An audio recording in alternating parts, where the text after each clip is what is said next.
Good afternoon, everybody. Welcome to this webinar on the 2013 National Workforce Development Strategy Future Focus.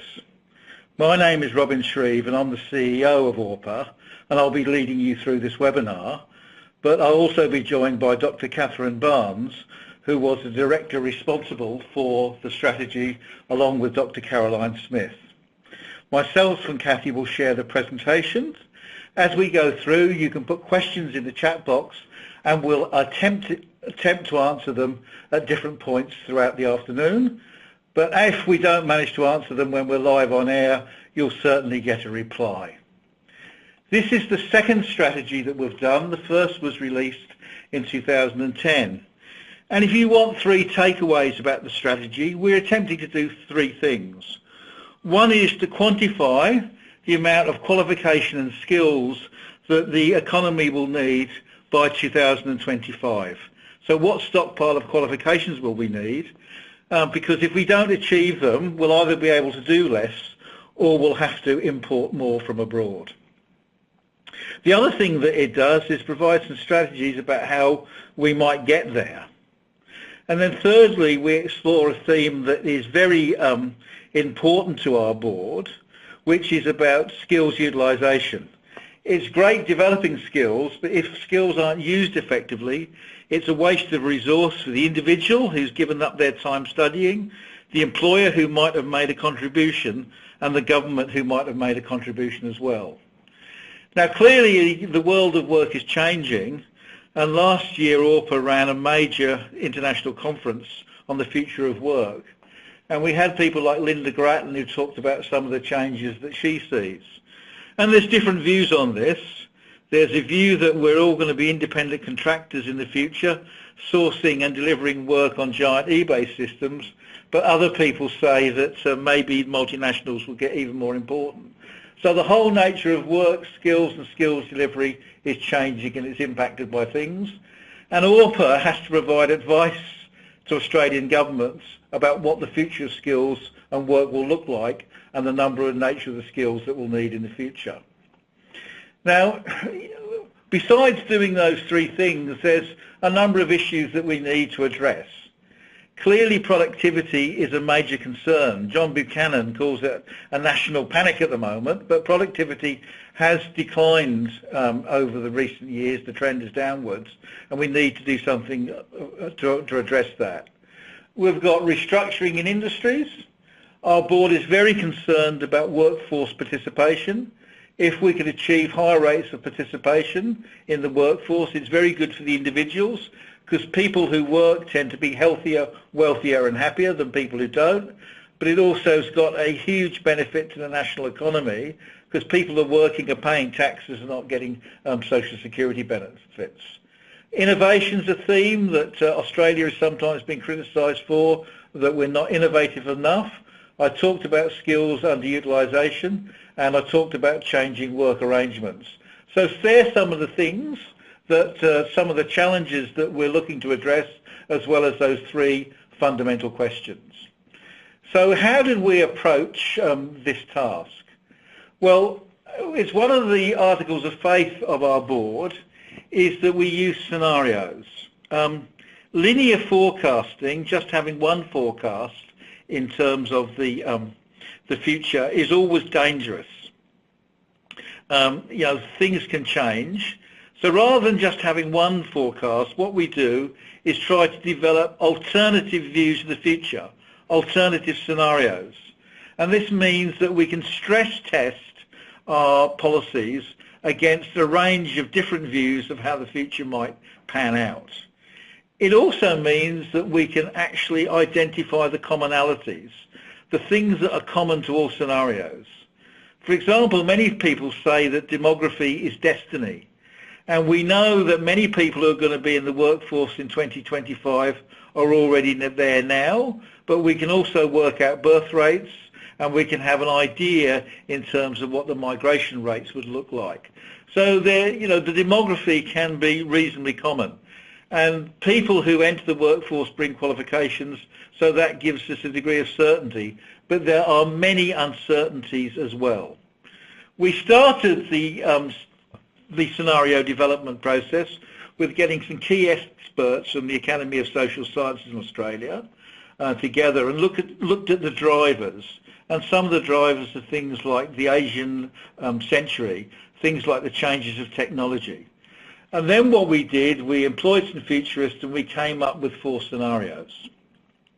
Having developed these scenarios, we then got an economic modeler to model industry structure.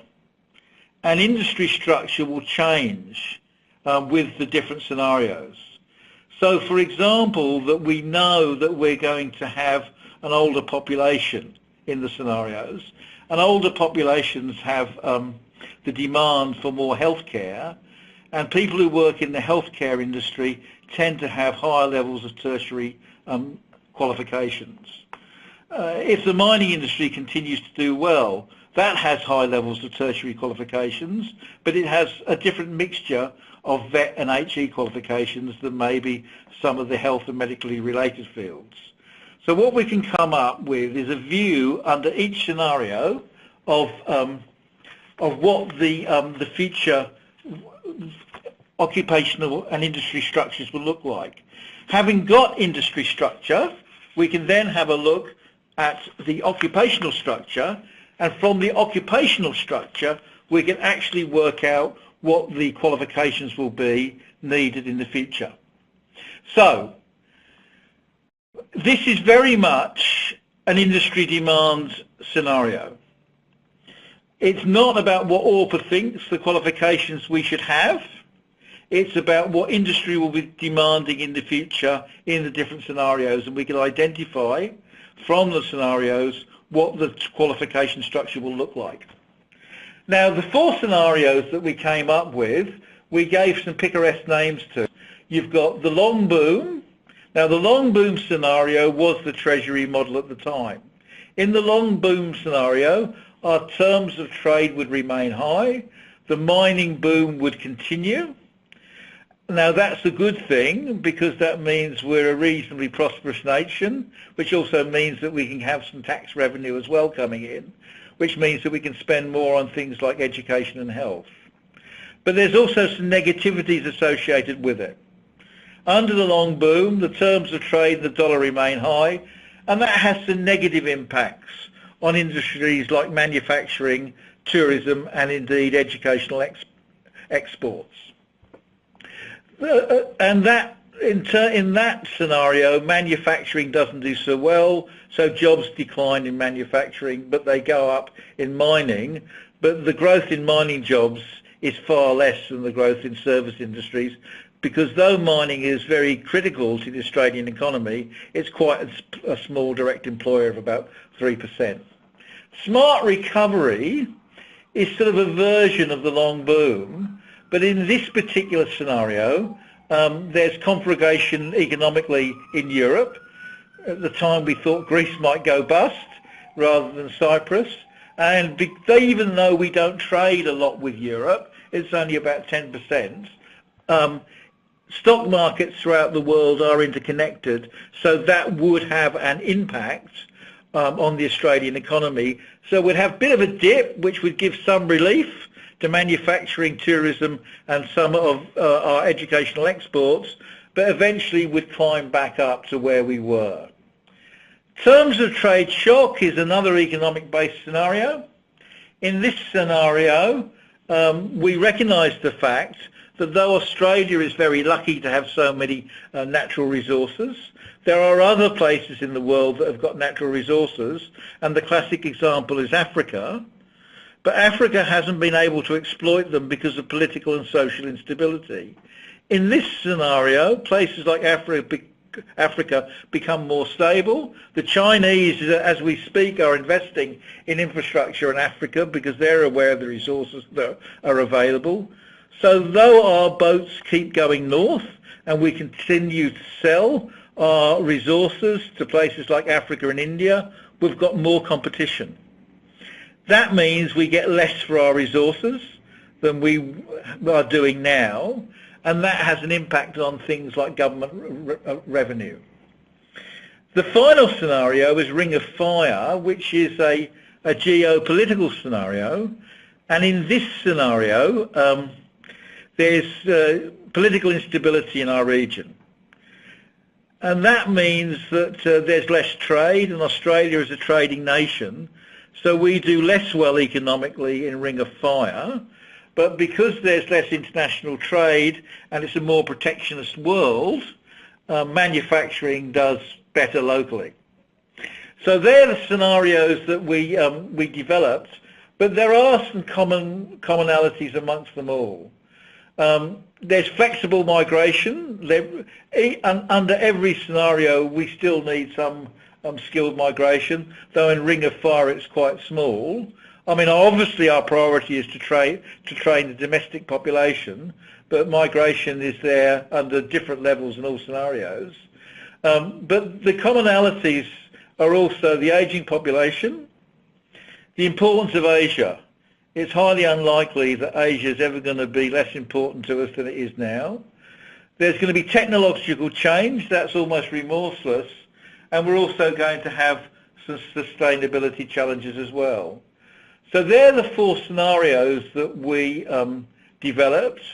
We then modelled, as I say, the industry structure, the employment structure, the occupational structure, and from that we could get the qualification structure.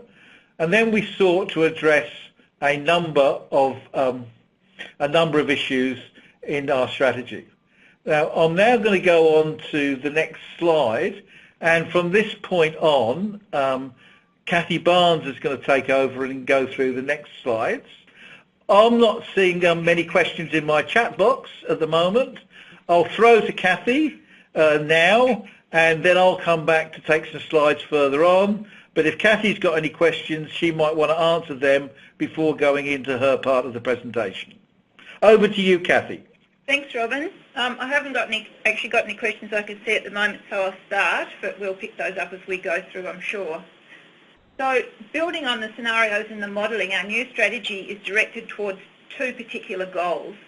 One of them is to take account of the issues that have emerged since we published Australian Workforce Futures in 2010, as Robin already mentioned. But the other one was to prioritise areas where we thought that more change was required, areas that we did cover in that first strategy, but we feel that more is still to be done.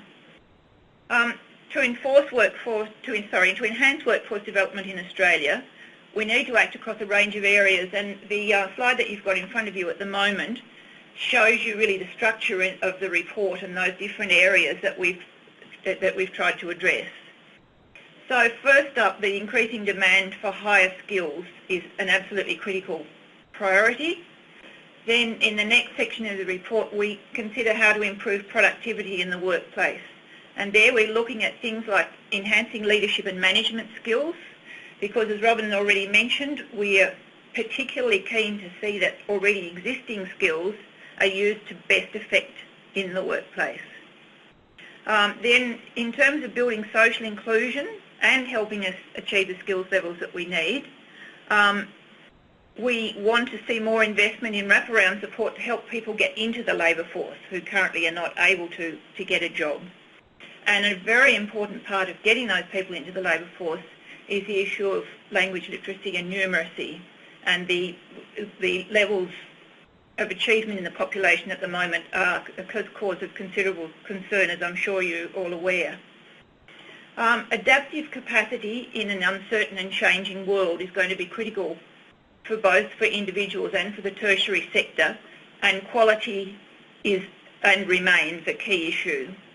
And then we come to talk about the investment in skills, which we have done some complicated calculations to show that that's really going to pay for itself. So Australia's going to need a more highly skilled and qualified workforce. This is probably the single most important message that's come out of our modelling, and that's increasing industry demand for higher qualifications. So this table shows total qualifications held. Note that it doesn't refer to people holding qualifications, but actually the number of qualifications held, and it includes people employed, people who are unemployed, and those who are not in the labour force who might also hold qualifications. So at the moment, just under 60% of Australia's working population holds a post-school qualification. In the three higher growth scenarios, and I should mention in passing that we decided that the three scenarios excluding Ring of Fire probably represent a more representative picture of what might happen. So we've treated Ring of Fire as a bit of an outlier. So in the three higher growth scenarios, the proportion of the population holding a post-school qualification is expected to increase to 70% or more by 2025.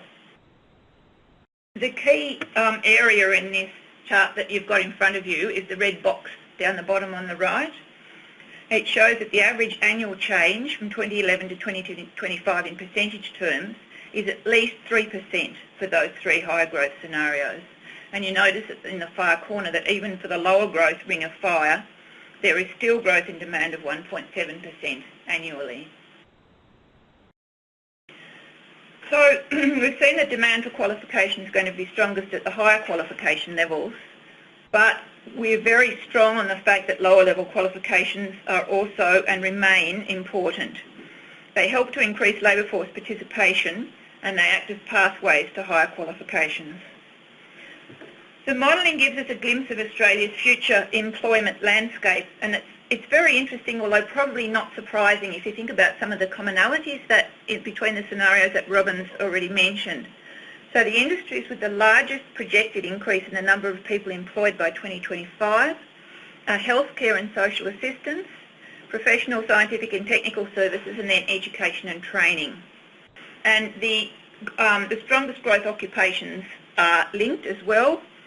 The strongest growth is in professionals, then community and personal service workers and managers. Interestingly, there will be 1 million more professionals by 2025, and together managers and professionals are going to comprise 38% of the workforce. So our first recommendation in the report is that the Australian Government support the achievement of a minimum annual increase of 3% per annum in tertiary qualifications to 2025. And we note that qualifications at diploma, advanced diploma levels and above are going to grow relatively faster. So why do we need to improve our productivity? If you've been to any conferences on productivity in the last few months, you've probably seen this graph already. It says it all, really. So in the past, especially in the 1990s, the largest contribution to growth in average income came from labour productivity. But in the 2000s, it's coming primarily from improved prices for resource exports. So that's the terms of trade, and that's the large grey box in the graph on the bar on the right-hand side. But as our income from the high terms of trade and from the resources exports decreases, we're going to have to look again to improvements in labour productivity if we want to see the improvements in our standard of living continuing. How can we improve productivity? As befits an agency whose name has workforce development, we believe that workforce development plays a really important role in improving labour productivity. We see workforce development as being concerned with developing knowledge and skills in tertiary education and then matching the provision of tertiary education to the needs, and that's the needs of industry, the needs of individuals and also the needs of society. And then the third kind of key plank is using and further developing knowledge and skills in the workplace. And we acknowledge that small to medium enterprises face particular barriers to innovation, and they need support to develop and implement innovative workforce development plans. We've already seen that managers is going to be one of the fastest growing occupations. It comes out of our modelling. We believe the role of management and leadership in ensuring skills development and skills used in the workplace is absolutely critical for innovation. So one of the key recommendations that we have for productivity improvement is to commission a review of leadership and management. There hasn't been one since the Carpin Review in the 1990s. You've got these recommendations in front of you. I'm not going to go through all of them right now, but you can see that we're looking in terms of connections between Enterprise Connect and Skills Connect, an extension of Enterprise Connect services. And we're also very keen on the idea of proposals that support regional employment and workforce development through partnerships and co-funding proposals to do that. In terms of participation, we know that people aged 25 to 64 who hold a qualification are nearly 20% more likely to be in the labour force than those who don't hold one.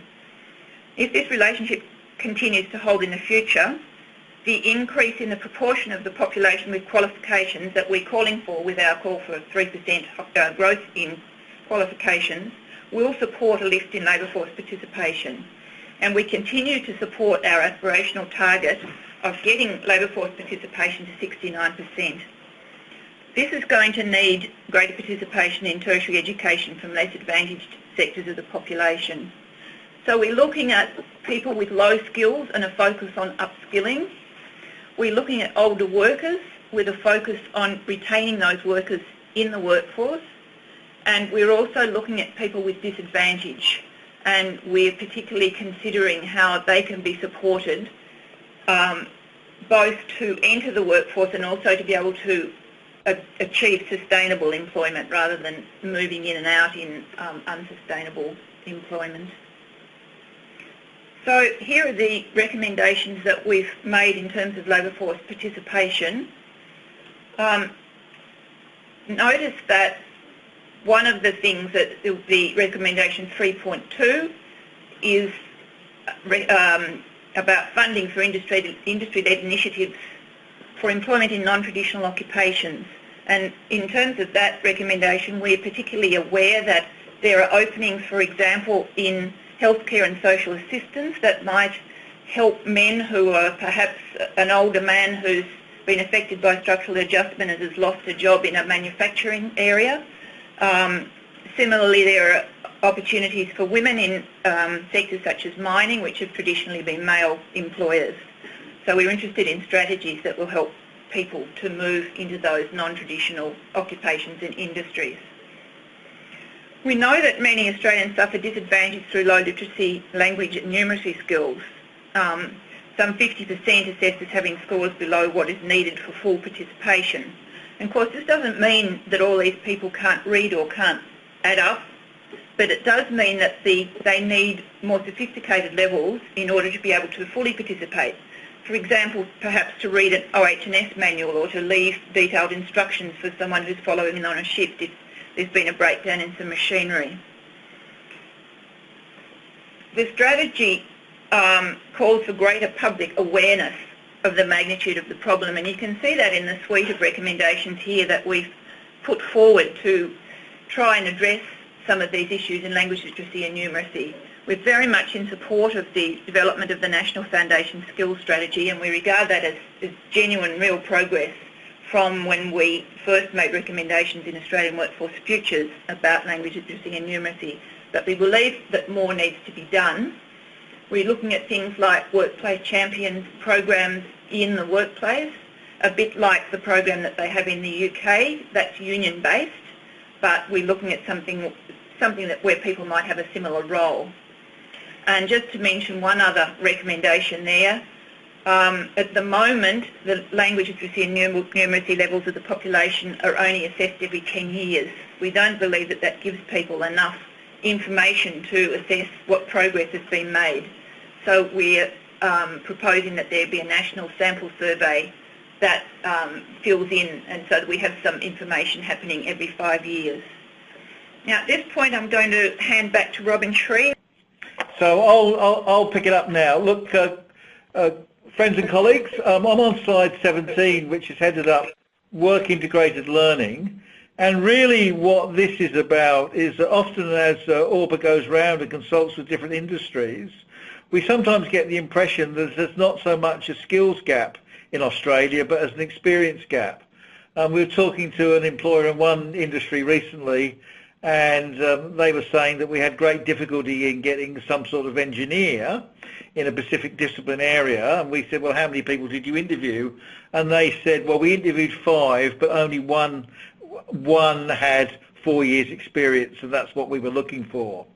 So, you know, you get the old conundrum that some employers complain about not having work-ready graduates, but by the same token, we actually think there should be graduate-ready employers.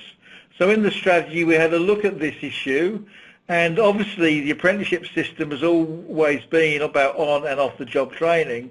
so the apprentice can actually do some theoretical learning as well as some on-the-job experience. In the competency-based system they can be linked. And many universities do work integrated learning, which is really an apprenticeship by a different name. So we address this issue in the strategy, and we do talk about the need to increase work integrated learning opportunities. I'm now moving on to slide 18, and what we were looking here at the strategy was the whole question of adaptability and enabling both individuals and the tertiary system to be more adaptive to the changing nature of work and the changing occupational structure. Now, we made some recommendations and addressed the whole issue of career advice, really from two perspectives. One, as we move to entitlement systems, it's important that students make informed choices and are aware of the opportunities that might arise from doing a particular program. We also thought that in a situation when you're going to have lifelong learning, careers advice needs to be available not just to school leavers, but to people throughout their working lives. And we also said something about the fact that careers advice is quite properly found in many educational institutions, but educational institutions are perhaps not as objective as an independent career advice provider, because they'll obviously be concerned about attracting people to their particular courses. And we talked about work-ready graduates and making those transitions easier, not just at the vet level, but also higher education. In terms of training packages, I think that our board has canvassed this issue, which is a hot topic, and it's something that the National Standards Committee is also having a look at. Certainly the feedback we got is that programs like the National Workforce Development Fund, which is fundamentally about skills broadening and skills deepening for existing workers, training packages work beautifully. You know, there's a wide range of training packages. The employer can select them, and they cover specific occupations in some detail. But there was some issue in terms of full-time students who might be in institutional learning for most of their training and learning programs, that may be something a bit more generic in terms of a training package that could deal with a bit more generic skills might actually be better preparation. So without going into detailed recommendations, on the feedback that we got, we certainly thought that we could explore the whole range of gamut of the uses of training packages. We wanted to make sure in the new learning paradigm that we supported innovation, you know, whether it's MOOCs or the use of technology, so that we can make our training for the workforce more flexible and adaptive. We were concerned about an integrated tertiary sector and the interface between VET and HE. A lot of work has been put into that. Some of the results have been quite encouraging, but in some cases there's been more work than results. And as we said in terms of the changing technology, how that might be reflected. So moving on to slide 19, there are the recommendations that came out of some of those themes, and we did talk about under 5.1, strengthening careers development. The board's got an issue about entitlement systems. Though they support demand-based funding with appropriate quality measures, we were concerned in an era where people might have many different jobs over their lifetime that we didn't want to restrict entitlement to the first course only. There might need to be restrictions. It's a difficult problem. If funding bodies are going to allocate an entitlement and public funds, do you allocate it to somebody who's never had a public entitlement, or do you allocate it to somebody who's had 2 or 3? On the other hand, if somebody worked in a Kodak photo processing shop 15 years ago and got a Cert 3 in photo processing, that industry with digital photography has practically disappeared, so they'd obviously need retraining. So the transition was important, and finally 5.4 was the issue about training packages that I alluded to. I'm now moving on to slide 20. One of the other issues that we wanted to address was the question of quality, and I know that's top of people's minds, but we also felt that, quality is not only about some of the assessment and validation and educational aspects, but resourcing does have an impact on quality. Now, I think what we have here in slide 20 is actually looking at the funding per equivalent full-time student and per annual hour in VET. Because we know in all sectors the amount of funding in total has gone up, but providers have also been asked to do more with that funding. So though the global amount might have gone up, the number of students has gone up as well, so the funding per hour or the funding per student has actually gone down. And you can see in the VET sector that the funding per student has gone down more than it has in the other sectors. Now, because of maybe a lack of transparency in the VET sector, we're not sure of the impacts of this.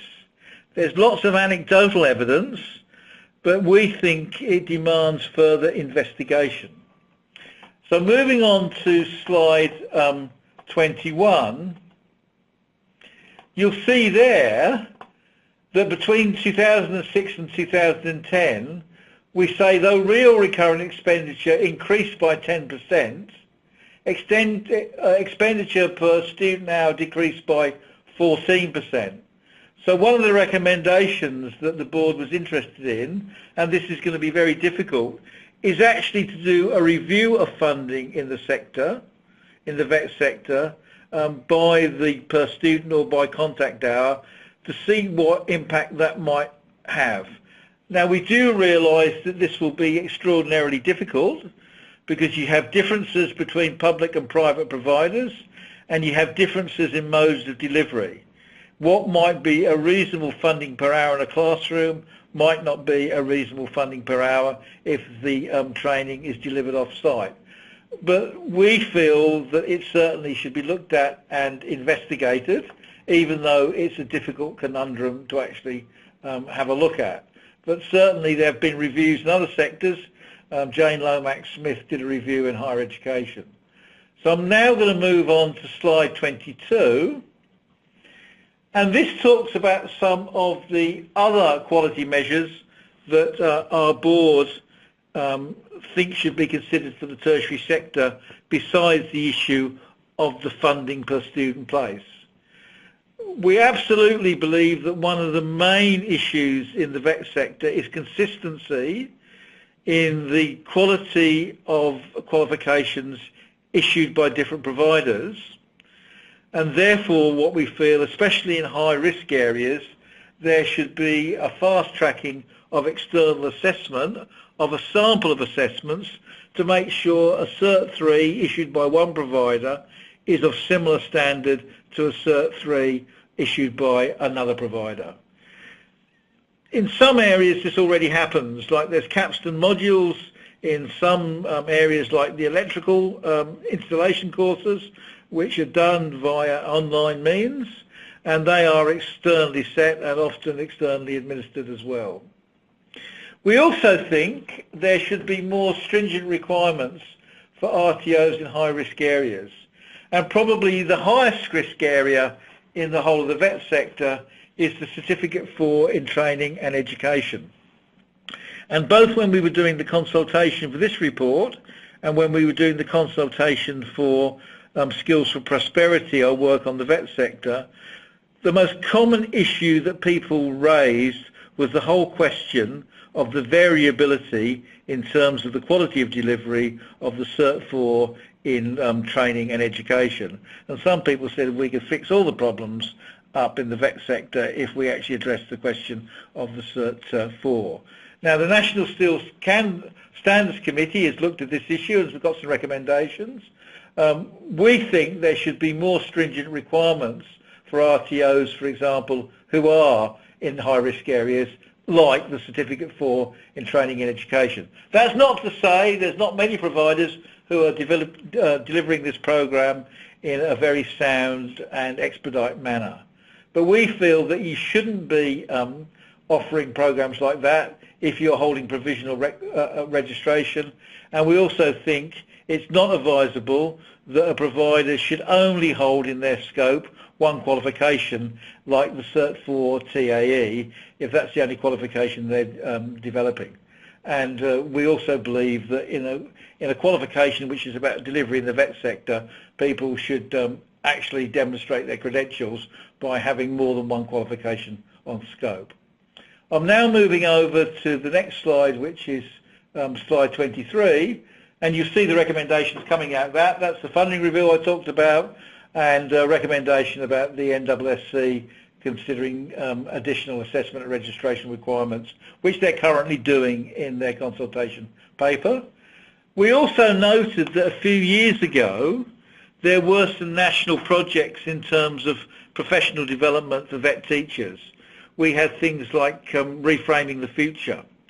Now, there aren't any national projects at the moment, which we find regrettable, and even higher education has got a national project in one form or another in terms of the Office of Teaching and Learning for higher education. So we think there should be similar national projects funded for the vet sector as well as a means of strengthening quality on the supply side in the tertiary education sector. I'm now moving on to slide 24. And slide 24 is about how we might all fund this and what we might be looking for. Now, the first thing I need to say is that the board believes that funding for tertiary education just can't be government funding. So all the funding we're talking about is tripartite, on the basis that individuals, enterprises and the community benefits from a higher level of skills within the industry, individuals and the community. We believe that the people who benefit should make a contribution. It will be differential. People with higher qualifications actually get a higher return, so therefore that their contribution should be higher than somebody who's doing language literacy and numeracy who might not be in the workforce, and we feel that at that level the contribution should be minimal, but somebody doing a postgraduate course like an MBA clearly should make a far greater contribution because they're going to benefit substantially in increased earnings. So what we think is that there should be tripartite contributions. We believe that we need to increase our qualification completions by 3% per annum, and to do this we need to increase expenditure on tertiary education by around about 3% per annum. Now, we're actually wanting to spend more than just a straight 3%, but we also believe there'll be some efficiency gains. Obviously, if we increase our completion rates, we'll achieve the 3% with less enrolments than if we didn't increase our completion rates. So that efficiency gain can help us fund some of the wraparound services that we think are critical to increase workforce participation. And as you can see from this slide here, if we did increase our qualifications by 3%, in Appendix 6 of the report it gives you all the calculations, we believe that we would achieve higher levels of productivity and higher levels of workforce participation, and that would mean, depending on the scenario, that the economy would benefit from between 6.7 billion and 24.8 billion per annum by 2025. So we think that this is an investment well worth making, but it's an investment that shouldn't be made just by the government. It should be co-funded by a range of the people who benefit. I'm now moving on to slide 25, which is just some of the recommendations you'll see there. You've got 7.2 about supporting the expansion of public and private tertiary education funding by at least 3% per annum, and 7.1 was really just about extending start-up scholarships to full-time vet students. They were only available to higher education students, but now they've been incorporated into income contingent loans. I suppose the point being that we're still very keen that those types of financial support, even if it is an income contingent loan, is available to full-time students in the vet sector as well as higher education. If I move on to the last slide, we've completed the presentation now. So what I'll do now is throw back to Kathy and the team in Canberra, who can read out and address some of your questions. So Kathy, I'm going to throw back to you now. Yes, thanks, Robin. So we've got a number of questions that have come through about quality issues. One is, should we be thinking about increasing the quality of qualifications rather than necessarily the quantity of qualifications? There was a clarification question. Could we specify what AQF levels are high-level qualifications? And I can clarify that we're talking about a diploma, advanced diploma and above for that. And then there were a couple of other, there was a question about whether we should be more concerned about the quality of delivery or the quality of the systems. And then a fourth question was about, have we considered pre-delivery audit for providers of the Certificate 4 in TAA or TAE. So in terms of the question about quality versus quantity, I think that our strategy indicates that we're very concerned about both those questions. So in terms of the quantity, to start with that, because our modelling shows that industry demand is simply going to be at that 3% or above for all the higher level qualifications, we know that we're going to have to provide those qualifications if we're not going to have skill shortages and hold up basically Australia's productivity and therefore prosperity. But on the other hand, one of the final chapters that Robin just talked about in the strategy absolutely focuses on the question of quality. And this is something that we've been exploring for some time now. Skills Australia published Skills for Prosperity, which had a very strong focus on quality as well. So for this strategy, we've just really concentrated on those couple of issues that Robin has mentioned, and I can probably go back to those slides there.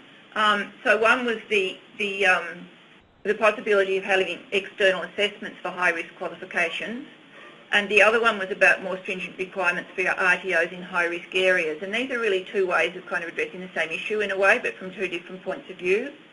So we're seeing some sort of external check that providers are, when they're examining qualifications, that some external check on the quality there, but also that providers need to have some things in place before they're offering those high-risk qualifications. Now, there was another question that came in about our recommendation, I think it was 3.2, about the review of, 3.5, sorry, about the review of employment services and how it intersects with state training entitlements. This is a really good question, and it's one that we've been concerned about.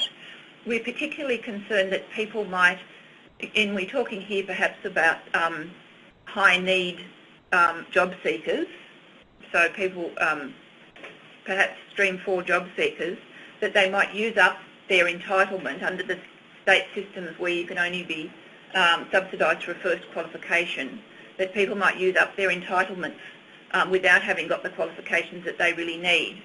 So one of the big things that we're putting forward in this strategy is that we don't believe that it's good policy to restrict people to one subsidised qualification at a particular level.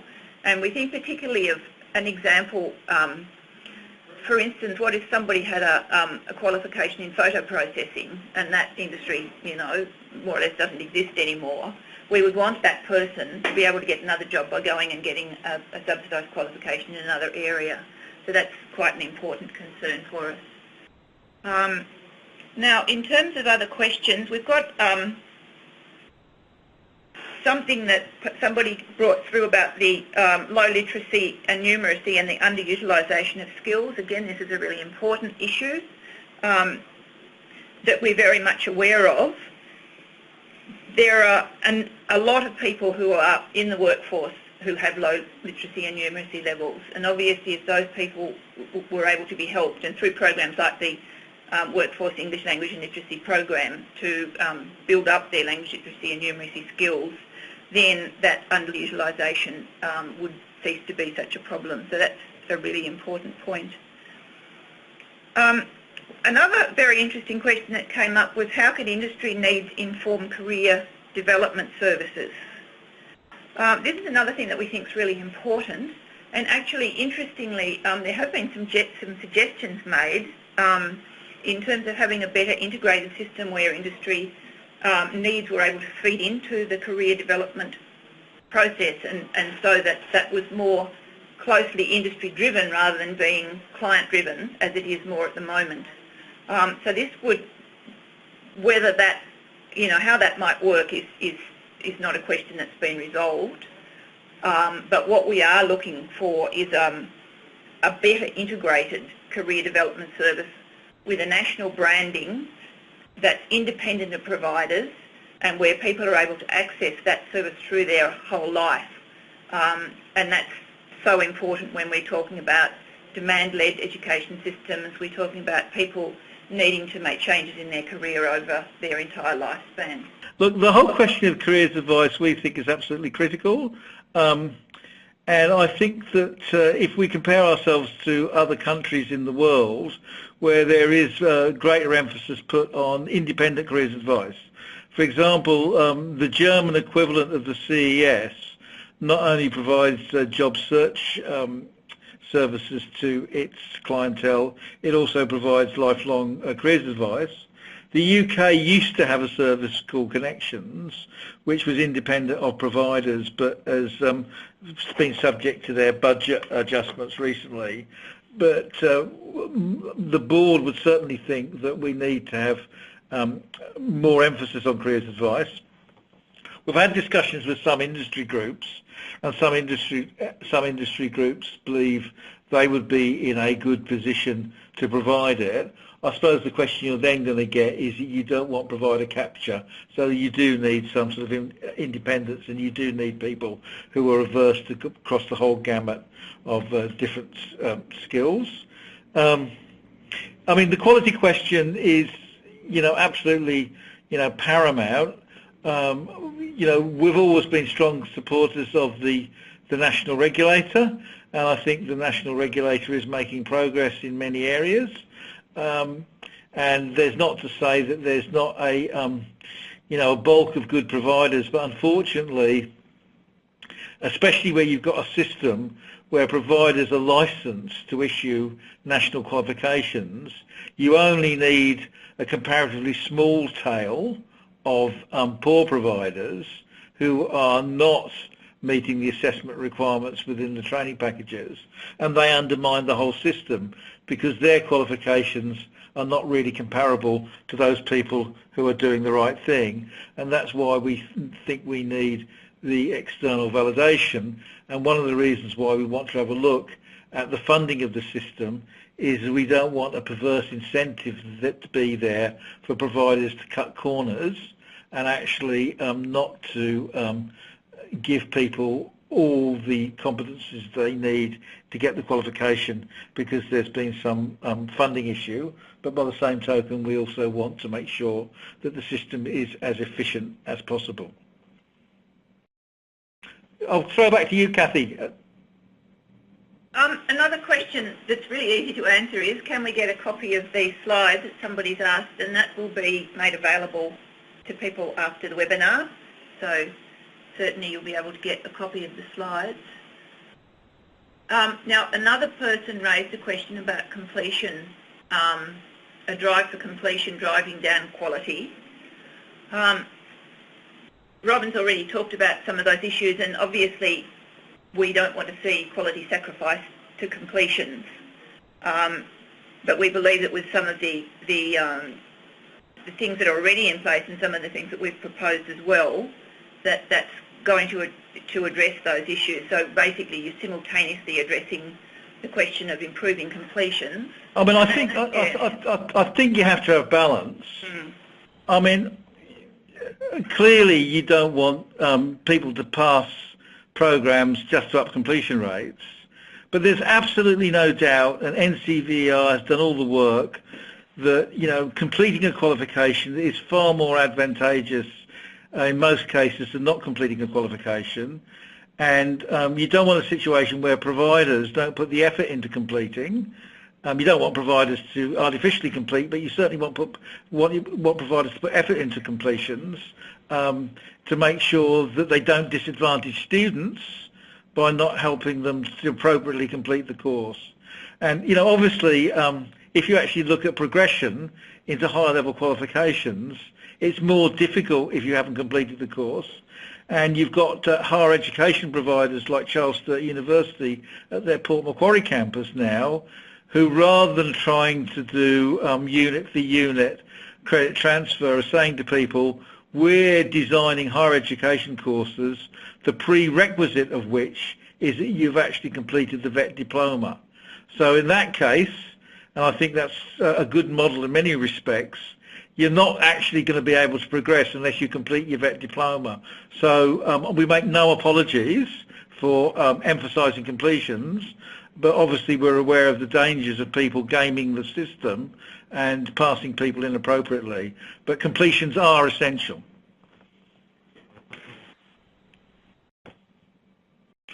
Further questions, Kathy? There's a comment here that we might pass on.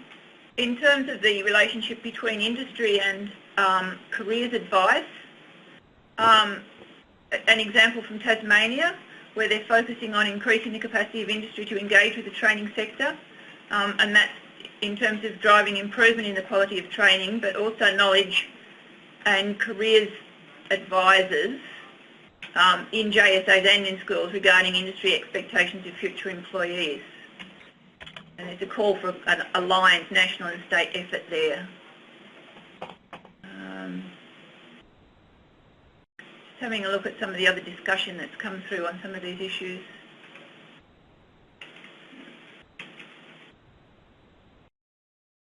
There's another question, Robin, that I don't know if you want to address. How do we know how much fee-for-service training is delivered? I know that's a...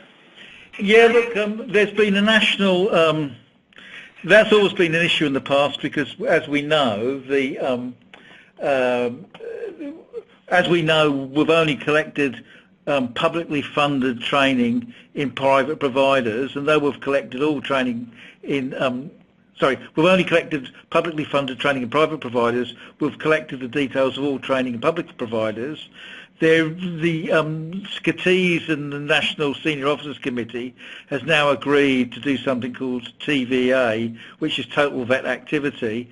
So in the future we will be collecting data from privately funded courses delivered by private and enterprise providers. So we will have a far better picture of the total vet activity. And I'm now happy to say that I'm now back online, which is better late than never. So I can look at the questions as well. Robin, one that I might draw your attention to is a comment that industry needs incentives or sticks to support training providers to provide more work placements and work-ready graduates. Do you want to comment on that one? Yeah, look, I mean, I think it's about carrots and sticks. I don't think sticks on their own only work. Look, one of the difficulties I think we've had, and it's in the past, in terms of providing work placements, you always got a situation where large public utilities used to overtrain. I mean, I think most people are aware that people like public electricity generators might take on 90 apprentices a year, but they probably only needed 60, so they'd supply 30 to their supply chains. And with corporatisation and other changes to ownership, electricity generators have become more efficient, but in doing that, they've had responsibilities to shareholders and the like, which means that overtraining is something that they no longer do. I know that subsidies to apprentices, and there's a question about that, and trainees and changes to that, clearly have had some impact on trainee numbers, which clearly are going in the wrong direction at the moment. I'm sure my board will want to consider that and to have some input in terms of that. But it may be if we subsidise apprentice places in industry, we might need to extend that to subsidise cadetships as well. I mean, it would be nice to think that everybody was thinking about their, succession planning, and they thought it was worthwhile in investing in work-integrated learning.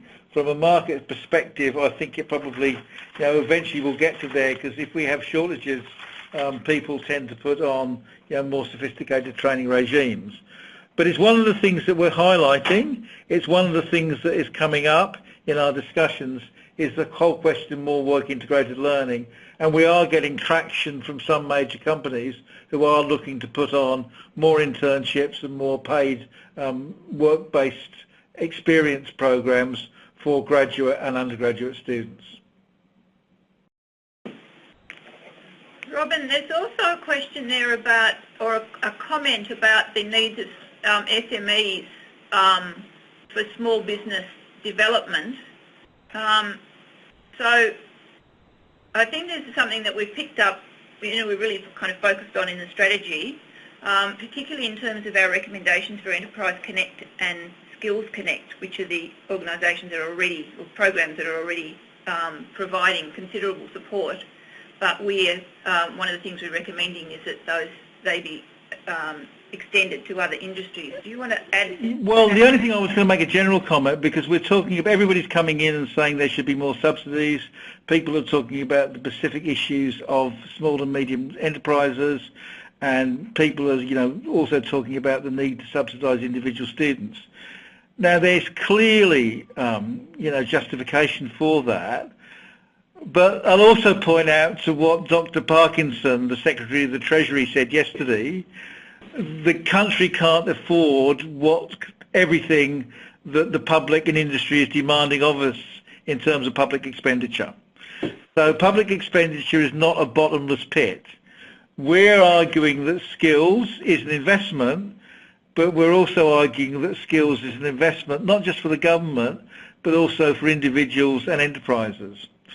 And if you have a look at the National Workforce Development Fund, which is a co-funding model, it's quite interesting, because our completion rates in the National Workforce Development Fund are about double what you get in many other areas of the tertiary education area.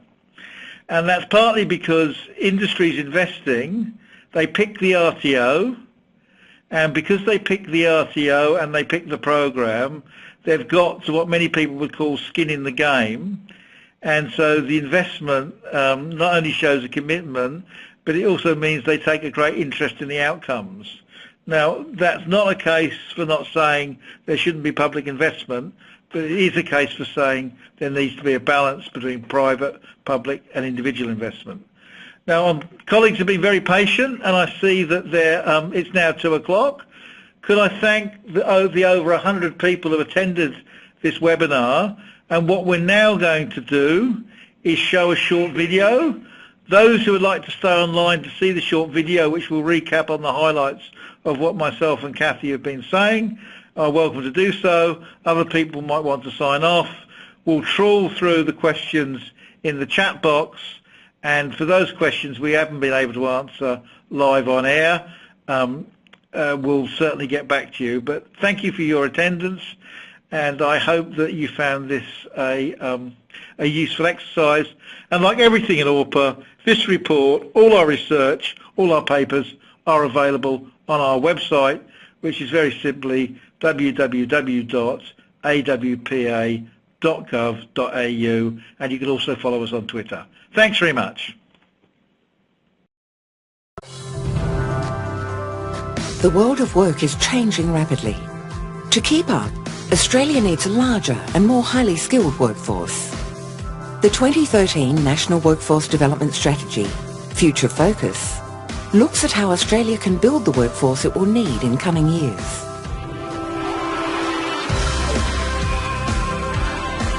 The real aim is to say, look, if we go out, say, 15 years, what is the workforce of the future? What is it going to look like? And then what do we need to do to actually prepare for it? Australia can't be complacent about its strong economy. Industry, government and individuals need to adapt.